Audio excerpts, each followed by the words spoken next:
बिस्मिल्लाहिर्रहमानिर्रहीम अस्सलाम वालेकुम। मैं हूं मोहम्मद फ़हीम। खैबर पख्तूनख्वा हुकूमत की जानिब से पेशावर में एक रेलवे ट्रैक चलाने का या रेलवे सर्विस चलाने का ऐलान किया गया है। जो पहले से रेलवे ट्रैक मौजूद है इसी को इस्तेमाल में लाया जाएगा और पेशावर में जो लोकल लोग अमूमी तौर पे सफ़र करते हैं, हमारे पास सिटी का कैंट का रेलवे स्टेशन है, इसी को इस्तेमाल किया जाएगा। और जिस तरह इंडिया में लोकल ट्रेन चलती है वही ट्रेन चलेगी। लोग बआसानी आएंगे, ट्रेन में बैठेंगे और जहां उन्हें जाना होगा वो वहां पे उतर जाएंगे और उन्हें एक तो ईंधन की बचत होगी, दूसरा हमारे पास सड़कों पर बोझ कम हो जाएगा और तीसरा हमारे पास बड़ा फायदा ये होगा कि लोगों को आसान सफरी सहूलत मिलेगी। साथ ही एक मुर्दा घोड़ा ट्रेन वो भी दोबारा से जिंदा हो जाएगी। ये बातें अभी की नहीं हैं, ये बातें आज से 7-8 साल पहले की हैं, जब परवेज खटक साहब वजीर आला थे। उस वक्त हमें बताया गया था कि इसी तरह पे एक ट्रेन चलेगी और वो ट्रेन इन सब लोगों को फायदा देगी। खटक साहब उसी आसरे 3-4 साल गुजार के चले गए। फिर ट्रेन उन्होंने चेंज की, उन्होंने बीआरटी इसी ट्रेन का बनाने का फैसला किया, वो मामला भी खत्म हो गया। महमूद खान साहब आए, दोबारा से इस मुर्दा घोड़े में जान डालने की कोशिश की गई, लेकिन तब भी काम नहीं हुआ। हत्ता के वफाक में पाकिस्तान तहरीक इंसाफ की हुकूमत थी और सूबे में भी उन्हीं की हुकूमत थी। अब अली अमीन गंडापुर साहब यानी पाकिस्तान तहरीक इंसाफ के तीसरे वजीर आला आए हैं और तीसरे वजीर आला भी उसी मंसूबे को करने का प्लान कर रहे हैं। उन्हें भी ब्यूरोक्रेसी ने यह बताया है कि हमारे पास फिजिबिलिटी तैयार पड़ी है, काम पूरा तैयार हो गया है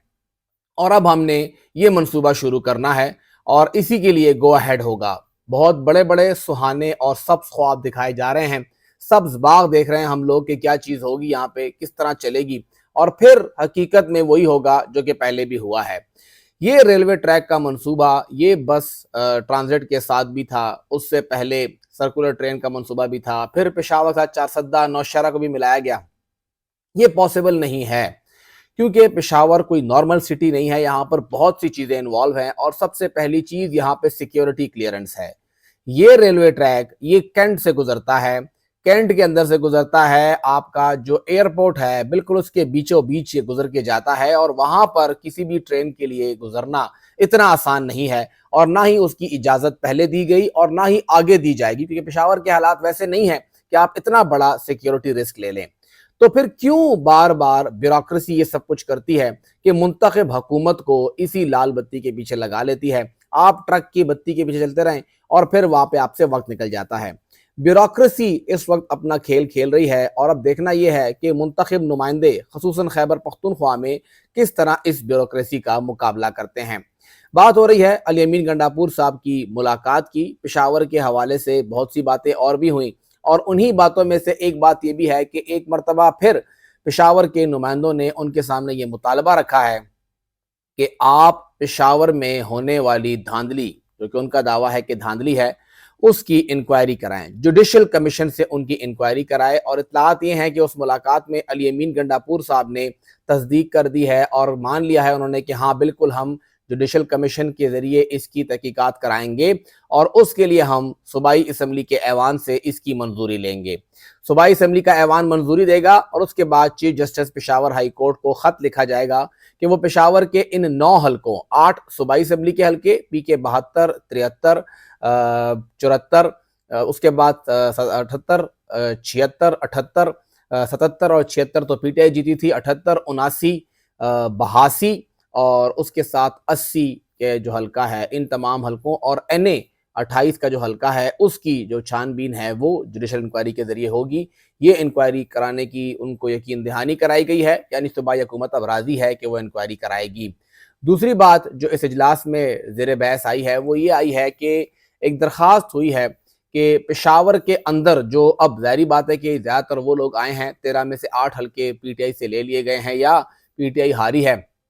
तो लोगों के काम करने हैं। आप इन लोगों के जरिए हमारे मसले आगे लेके जाएं और फिर हम ही उन मसलों को हल करें जो कि उन हल्कों के उम्मीदवार थे। तो उन्हें भी यकीन दहानी कराई गई है कि आपके जितने भी प्रोजेक्ट्स होंगे, निकासी आपका मसला है पेशावर का, पेशावर के अंदर एक बहुत बड़ा सैनिटेशन का इशू है उसको हल किया जाएगा, पेशावर में हेल्थ के इश्यूज होंगे, एजुकेशन के इश्यूज होंगे, जो मसले भी होंगे वो इन्हीं के जरिए हल होंगे। साथ ही एक और बात हुई है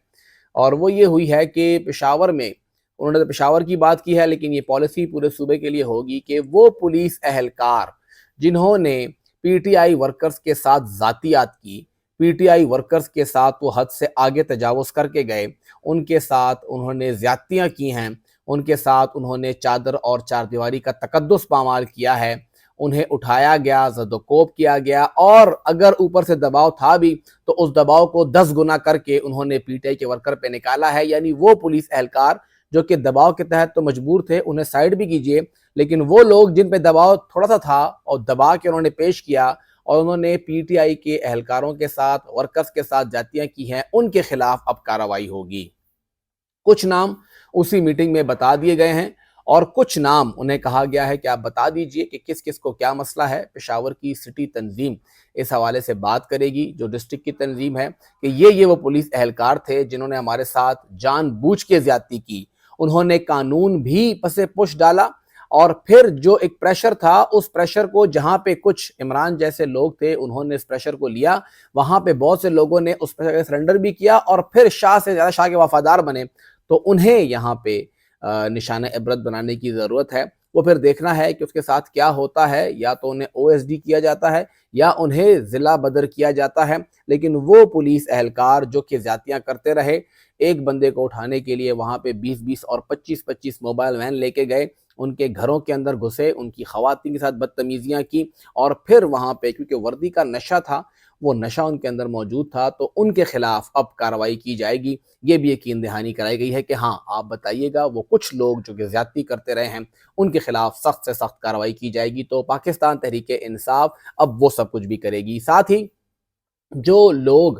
پہلے سے حکومت میں رہے ہیں ان سے ان کے گلے بھی تھے، خیر یہ بھی بات کی گئی تھی کہ آپ ان ڈی سی اور اے سیز کے خلاف کارروائی نہیں کر رہے پشاور میں، انہوں نے کہا کہ سب سے پہلے ہمیں ایک چیف سیکرٹری آ جائے، اس کے تحت کوئی لڑی بنے گی کہ اور کس کس کو برابر کرنا ہے، کہاں لگانا ہے، کس نے کس بندے سے کون سا کام لینا ہے۔ اصل ٹیم ہمیں چیف سیکرٹری ملنے کے بعد ہی ہوگی، اور ہو سکتا ہے کہ آئی جی کی بھی تبدیلی کی جائے، اور پولیس کے بہت سے جو انتظامی عہدے ہیں ان سے متعلق بھی کام کیا جا رہا ہے کہ کس بندے کو کہاں لگانا ہے اور کہاں کہاں تبدیلی کرنی ہے۔ تو خیبر پختونخوا میں ایک بہت بڑی ریویمپنگ آپ کو اگلے 1.5 سے 2 مہینے کے اندر نظر آئے گی، اور وہ آہستہ آہستہ شروع ہوگی۔ یہ سینٹ کا انتخاب ہو جائے گا تو بڑی حد تک پاکستان تحریک انصاف فارغ ہو جائے گی اس تمام جھمیلوں سے،